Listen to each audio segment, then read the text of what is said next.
दोस्तों नमस्कार। अगर आप सच में हिमांशी नरवाल के दुख की गहराई को महसूस करना चाहते हैं, अगर आप सच में एहसास करना चाहते हैं कि हिमांशी नरवाल के माँ-बाप, उसके सास-ससुर, उसके भाई-बहन पर इन दिनों क्या बीत रही है, तो कल्पना कीजिए हिमांशी की जगह आपकी अपनी बहन, बेटी या बहू होती, तो आपके दिल पर क्या बीत रही होती? आप उसकी उम्र देखिए दोस्तों। वह अपने पति नेवल ऑफिसर विनय नरवाल के साथ पहलगाम हनीमून के लिए गई थी। याद कीजिए उस तस्वीर को जिसमें वह अपने पति की डेड बॉडी के साथ खामोश बैठी है। पहले कभी आपने देखा था दिल दहला देने वाला ऐसा मंजर? किस्मत की ऐसी इतनी दर्दनाक मार पड़ने के बावजूद आप हिमांशी की शख्सियत की विराटता देखिए, उसकी मैच्योरिटी, उसके हृदय की विशालता देखिए दोस्तों, कि उसने ये अपील जारी करते हुए कहा कि आतंकवादियों को सजा दीजिए, उसको न्याय दीजिए, लेकिन आम कश्मीरियों को निशाना मत बनाइए। कोई भी सभ्य समाज ऐसी बेटी पर गर्व करता, मगर हमारे समाज में इन दिनों एक बीमार समाज भी पनप चुका है दोस्तों। इस बीमार समाज को लोग troll army, troll gang, digital आतंकवादी सरीखे नामों से बुलाने लगे हैं।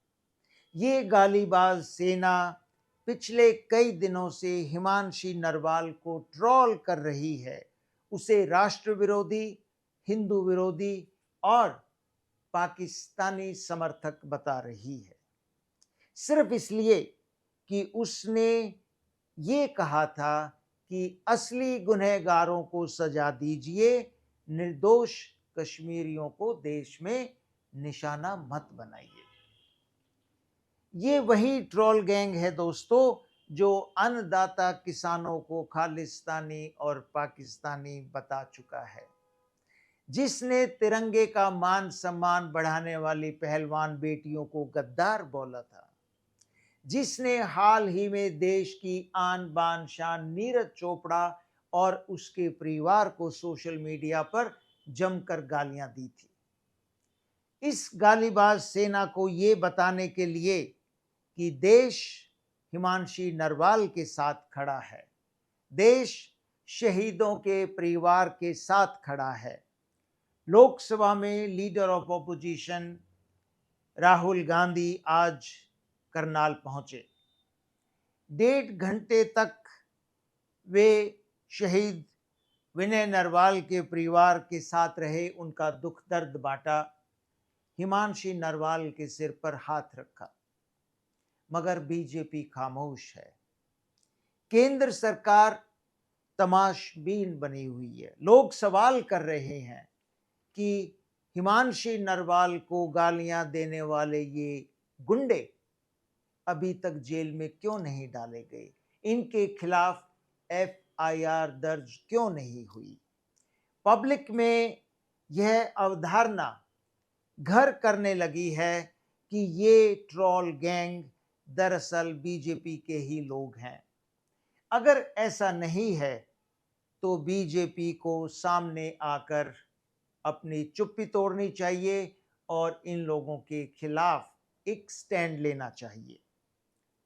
पॉलिटिकल कमेंटेटर्स ये कहने लगे हैं कि इस तरह के लोगों को सपोर्ट करने में बीजेपी दरअसल शेर की सवारी कर रही है। BJP is riding a tiger. Hindu धर्म के तथाकथित स्वयंभू रक्षक ये ट्रोलर्स अब डिसेंसी की सारी हदें पार कर चुके हैं और लोग ये मानने लगे हैं कि एक दिन it will backfire on BJP. ये ट्रोल गैंग बीजेपी को एक दिन ले डूबेगा।